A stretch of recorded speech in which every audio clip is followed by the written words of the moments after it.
Have you ever just felt that constant hum of modern life? Your phone buzzing, the inbox never quite hitting zero. Maybe your home feels a bit like it's overflowing. It's this feeling of overwhelm, and it seems like, well, almost everyone experiences it daily.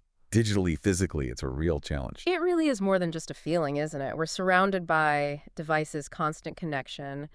And yeah, for a lot of people, that means information overload, distraction, a kind of digital clutter that honestly often mirrors the physical stuff piling up. Absolutely. And that's exactly what we're diving into today.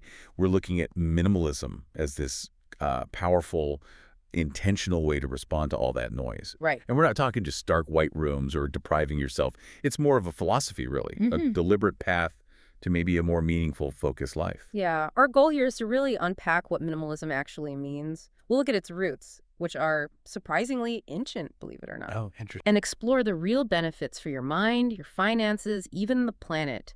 And then, importantly, get into some practical steps you can actually take, both digitally and physically.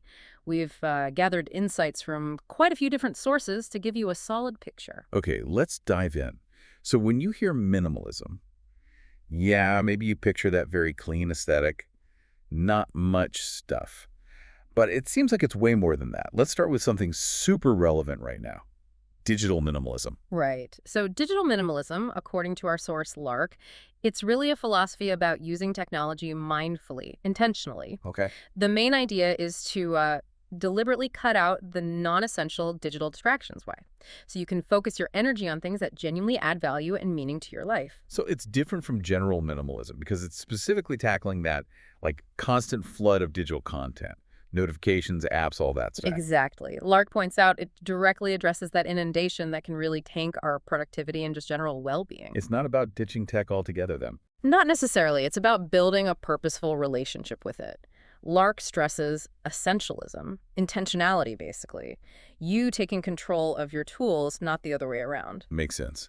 So broadening out, what about general minimalism, the sort of physical side of things? Yeah, so sources like Psychology Magazine and Generous Publishing describe that as more of a lifestyle concept, intentionally cutting back on material belongings, simplifying your physical space, and often your mental space, too. It's frequently framed as a reaction against, rampant consumerism. The emphasis is really on simplicity, limiting what you own, and focusing on what's truly essential for well-being. It's fascinating how both types, digital and general, seem to share that core idea, simplicity, intentionality, focusing on the essential. But you mentioned ancient roots. That surprised me. This isn't some new trend. Not at all. That's what ancient philosophy really highlights. These ideas go way back. Take the Stoics, for example. Okay, the Stoics. A key principle for them was learning to appreciate what you already have. The idea was that this appreciation helps ease that constant nagging desire for more. And they talked about something called hedonic adaptation, right? That feeling when you get something new, you're excited for a bit, but then it fades really quickly. And you're back to wanting the next thing, sort of a dissatisfaction loop. Exactly.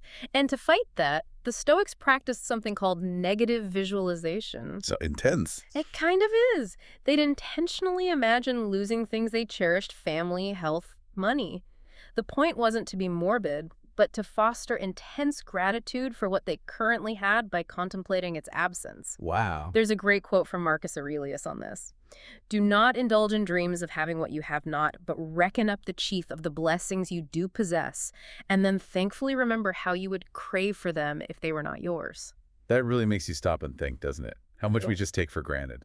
It does, and Simple Living points out it wasn't just the Stoics. You find similar threads in Buddhism, detachment from desire, the teachings of Jesus, Epicureanism, Taoism, even Sufism, all touch on simple living principles. So it really is a timeless human idea. Absolutely, and it continues through history. Think of Thoreau, simplify, simplify, simplify, or Richard Gregg, much more recently, who actually coined the term voluntary simplicity. It's definitely not just a fad. Okay, so if it's this enduring idea, what are the actual tangible benefits? Why should you consider living with less? Our sources mention quite a few compelling reasons, starting with mental well-being. Yeah, that's a huge one. Both Psychology Magazine and Generous Publishing really stress the reduction in stress and anxiety. And the key link they make is physical clutter creates mental clutter. Right. Living in a chaotic space feels overwhelming because, well, it is overwhelming for your brain. There's even a study mentioned in Psychology magazine where women who felt their homes were more organized reported feeling less down during the day. That makes total sense. Mhm. If your environment is visually noisy, your brain's working overtime just to process it all. Exactly. And less mental noise, as Psychology magazine points out, means fewer mental triggers. This can actually improve physical things like heart rate, fatigue, even digestion, plus your overall mood. Your brain basically gets freed up. And that freed up brain power leads to better focus. Precisely. Enhanced focus and productivity. That's something Lark highlights for digital minimalism, but it applies generally too. Reducing distractions, whether digital or physical, lets you channel your energy better. So less stress, more focus. Does it lead to a bigger sense of purpose, maybe? It seems so. Psychology magazine and generous publishing suggest that a simplified environment fosters a clearer, more peaceful mind. This clarity can help you, figure out what's important, set goals, and actually follow through. You see the essentials more clearly. Beyond the mental benefits, what about the practical side, like finances? Oh, definitely. Minimalism encourages really thoughtful consumption. You start distinguishing needs from wants much more clearly. So better buying decisions. Yeah, much more informed ones. And that leads to savings, sometimes significant savings. Both Psychology magazine and generous publishing really emphasize this financial security aspect. And there's a knock-on effect there, right? If you spend less? You potentially need to earn less, or at least you have more control over how you spend your time. Psychology magazine and Simple Living both talk about this freeing up time, your most valuable resource. Time for what? Self-care, hobbies? All of that. Or investing in relationships, meaningful activities. It gives you more freedom, essentially. That leads nicely into connections. How does minimalism affect relationships? It's interesting. Lark and Psychology magazine suggest that by prioritizing real, in-person interactions over, say, endless scrolling or superficial digital ties, you deepen genuine connections. You build more community. It makes sense. Less time managing stuff or lost in your phone means more presence with people. Right, and there's research backing this up. Psychology magazine mentions a study suggesting that equating success purely with acquiring stuff can actually isolate people. Really? Yeah, whereas reducing that pursuit of possessions frees up time and energy to actually nurture relationships. Someone on Reddit put it really well, I thought. What did they say? They said, family, health, happiness would be the food. Having less items helps focus on the food and not be so caught up over the sauce. I like that analogy. Focusing on the substance, not the extras. Exactly. And then there's the bigger picture, the environmental impact. Ah, okay. How's that connect? Well, generous publishing and simple living both make the point that minimalism naturally promotes sustainability.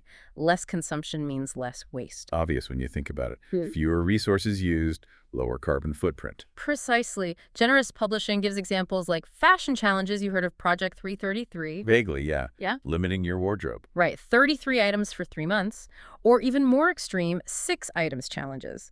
They encourage reducing what you buy, reusing, repair. They also mention clothing rentals for big events like Indian weddings as a way to be sustainable and maybe save money instead of buying something you wear once. Conscious consumption on a larger scale. Okay, so the benefits are pretty clear. Mental space, time, money, deeper connections, even helping the planet. Let's say someone listening is convinced. They want to start. Where does this journey actually begin? It sounds like it's more than just a weekend clear out. It really is a mindset shift first. For the digital side, Lark calls it a conscious and deliberate assessment of one's digital footprint and habits. Okay, an assessment. And for the physical stuff, nourishing minimalism has a really crucial point. Start with decluttering, which they define as getting rid of things or de-owning, not organizing. Not organizing, why not? Because, as they say, you can't organize clutter, you have to eliminate it first. They quote Joshua Becker. Don't just declutter, de-own. De-own. That's a strong way to put it. It implies a real letting go. It does. It's about fundamentally reducing the amount of stuff. Nourishing minimalism also says every single item you choose to keep should assist you in living that life you actually want. If it doesn't serve that purpose, It needs to go. right.